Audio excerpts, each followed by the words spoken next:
Les amis. Bon, on va parler du fonds itinérant aujourd'hui. Je sais pas si mon téléphone il va marcher, parce que faut que je le change ce putain de téléphone. Mais bon, j'ai pas envie d'investir là-dedans le téléphone. Ouais, on va parler du fonds itinérant qui fait partie du sac d'évacuation, enfin pour ma part. C'est ça. Pour moi, c'est le truc qui doit rester. Si on doit tout perdre, même si on doit perdre le sac d'évacuation, ça c'est la dernière chose qui va rester. C'est la dernière chose qui, en tout cas dans ma stratégie d'évacuation. C'est la chose à faire gaffe, quoi. C'est la chose qui va permettre de se reconstruire en arrivant, si on a à partir définitivement du domicile. Ça va me... voilà. Si j'arrive dans un pays limitrophe, n'importe où, je pourrais avec ça me reconstruire normalement. Enfin, j'espère. Bon. Ah oui, ça fait partie du sac d'évacuation. Pendant l'évacuation, on part, normalement, on a dans nos poches ce que les Américains appellent l'EDC. Donc on a déjà notre carte bancaire, notre carte d'identité, on a tout sur nous. Ça, c'est indépendant et autonome. C'est évacuation, rien d'autre. Ok. Donc le contenant, c'est un Nanook Nano 320 que tout le monde connaît. Enfin, ouais, tout le monde connaît ça. Alors dans ce fond, j'ai quoi? Dans ce fond, j'ai déjà le passeport. Passeport, ça c'est voilà, s'il n'y a qu'une chose à prendre là-dedans, même à la limite, c'est ça, c'est le passeport. Le passeport, c'est... Sans passeport, vous êtes mort aujourd'hui. Ça va vous servir de pièce d'identité. Si vous avez perdu tout votre décès et tout, ça sera votre pièce d'identité. Même si vous n'avez pas quitté la France. Ensuite, tous les autres documents importants en backup sur une clé USB. Donc principalement les cartes d'identité, tout ça, les titres de propriété, vos ordonnances de cachet, tous les documents. Et une clé spéciale photo. Pourquoi spéciale photo? Parce que, excusez-moi pour ma voix, c'est pas revenu encore, ça me saoule. Putain. Mais bon, ça a l'air passé, on dirait. Pourquoi les photos? Parce que en fait, on se rend compte, quand on interroge ceux qui sont victimes de tremblements de terre, qui ont tout perdu en Italie du Sud, quand on revient les voir quelques années après, on leur pose la question: qu'est-ce que vous avez regretté de ne pas avoir pris dans votre sac? Pour la majorité, ils disent les photos. Ça passe avant tout le reste pour eux. Donc c'est super important. Les photos, c'est super important. D'ailleurs, j'en ai même ici. J'en ai là, j'en ai en format papier aussi. Ensuite, le cash. Le cash, le cash, c'est la vie. Si vous n'avez pas de cash, il faut avoir entre 1000 et 2000 euros. Alors, si vous êtes en France, il faut dire que vous avez 2000 euros, parce que sinon, c'est pas, ils n'aiment pas. Hein. En France, c'est comme ça. C'est 2000 maximum. Ensuite, sous format papier, pas USB, les numéros de téléphone et les mots de passe. Ça, il faut vraiment les avoir sur format papier. Encore, vous perdez votre téléphone et tout, il ne faut pas l'avoir sur USB.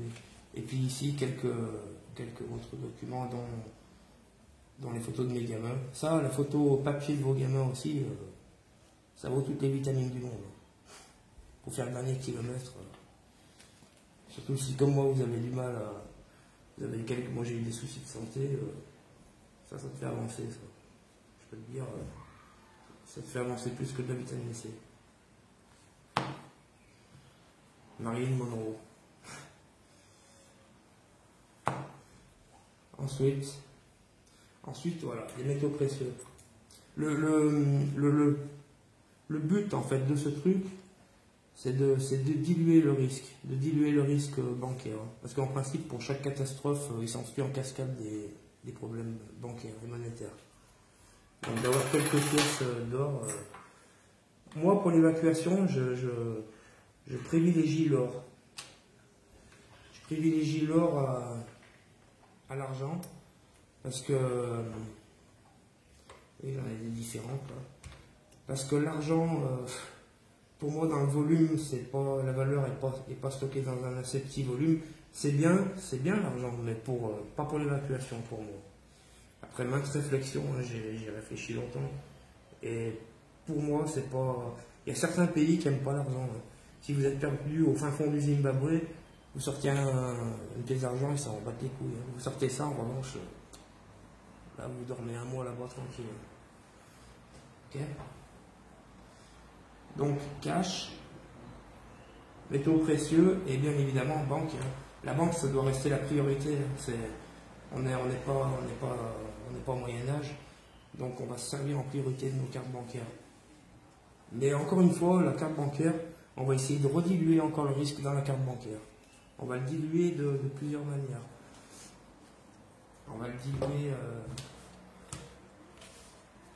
diluer déjà, déjà en multipliant les banques, hein, tout simplement. On va essayer de prendre plusieurs banques déjà, en cas d'effondrement d'une. Ensuite, ce qu'on va essayer de faire, on va essayer de diluer aussi par zone géographique. On va essayer d'en prendre, bon, on est français hein, pour la plupart, donc on va prendre France et on va prendre une à l'étranger. Une à l'étranger et on va rediluer encore en prenant une banque multidevise. Alors, on va essayer de stocker de la devise étrangère, principalement pour la France. Moi, je trouve que le mieux, c'est le dollar, bon, c'est la base, et de la livre sterling. Avec le Brexit, maintenant, ça vaut le coup d'avoir la livre sterling. Donc voilà, on dilue par les banques, par la géographie, par les devises, et on dilue aussi le risque par les intermédiaires. Les intermédiaires, c'est qui aujourd'hui? S'il n'y en a que deux, hein, de toute manière, c'est Visa et Mastercard. Donc assurez-vous d'avoir dans vos banques, d'avoir les deux systèmes, les deux intermédiaires, Mastercard et Visa, en cas d'effondrement d'un des deux. On peut aussi rajouter une carte, pour ma part, c'est celle qui est dans mon EDC. Moi j'ai une carte qui n'est pas réellement une banque, c'est la carte nickel des bureaux de tabac. Elle n'est pas rattachée à une carte bancaire, elle est totalement indépendante, c'est un organisme de paiement en fait, hein. C'est pas une banque. C'est une filiale de la BNP, mais c'est totalement indépendant. Et les virements vont beaucoup plus vite qu'en banque traditionnelle. Vous faites un virement là-dessus, quelquefois ça met 2-3 jours. Compte nickel, tu valides le virement, c'est fait dans la minute d'après, tout de suite. C'est pour ça que je l'ai toujours dans ma poche. Voilà, ils sont pas endettés, nickel, il n'y a pas de dette, il n'y a pas de rien à personne. Donc c'est ma carte prioritaire. Et ensuite, on vient sur ces systèmes. Voilà. Le passeport, c'est pareil, faut l'avoir. Souvent, les gens l'ont dans leur sac. Alors, si vous voyagez tous les jours, oui, il faut l'avoir dans votre sac.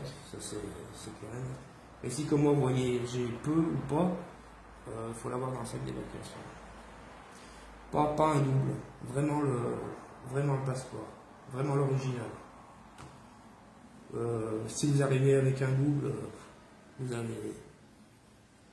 Le but d'une évacuation, c'est d'évacuer rapidement et sans. Voilà. Faut limiter les obstacles. Quoi. Ça c'est un obstacle de moi, le passeport. Hein, je vous dis. Même pour aller dans un pays limitrophe en temps de merde, on voit là, avec le coronavirus, on voit les frontières hein, sont vite fermées. Hein. Donc il faut avoir un passeport. Il faut garder aussi le système bancaire, il ne faut pas partir que sur du cash, comme je vois souvent des gens. Le cash peut disparaître demain. On voit au Québec, là, avec le coronavirus, ils ont limité le cash, par exemple. Donc si tu arrives dans un pays où c'est interdit et puis que tu as que du cash, il faut vraiment avoir toutes les solutions. Hein. Métaux précieux, cash, carte. Et voilà. Il faut diluer au maximum le risque bancaire, au maximum. Et il faut qu'après, en arrivant sur place, dans votre point de chute, que ce soit à l'étranger ou en France, vous puissiez vous reconstruire avec le minimum de choses. Tous vos filtres à eau, tout ça, moi je l'ai balancé, je m'en tape maintenant. Voilà, j'ai fait un sac beaucoup plus light, et encore il est gros, hein, il fait 45 litres. Mais ça, tu vois, ça c'est vraiment le module indispensable. Faut qu'il soit aussi dans un module étanche. Hein. Prenez ce que vous voulez. Moi je prends ces valises Nanook là. Elles sont vraiment super bien ces valises Nanook. Il faut que ce soit étanche. Ça c'est étanche et ça flotte. Tu vois aussi voilà, on ne sait jamais. Hein, si tu, je sais pas, il y a une grosse inondation, tu as 2 mètres d'eau, on se fait tout tremper.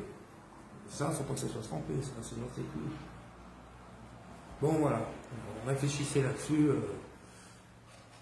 Voilà. Il y a certaines choses que j'ai pas, mais tout ce qui est pas, c'est volontaire. Hein. Donc, ne me dites pas, voilà, c'est volontaire, c'est comme ça. Voilà, pensée dilution du risque bancaire. Allez, ciao les amis.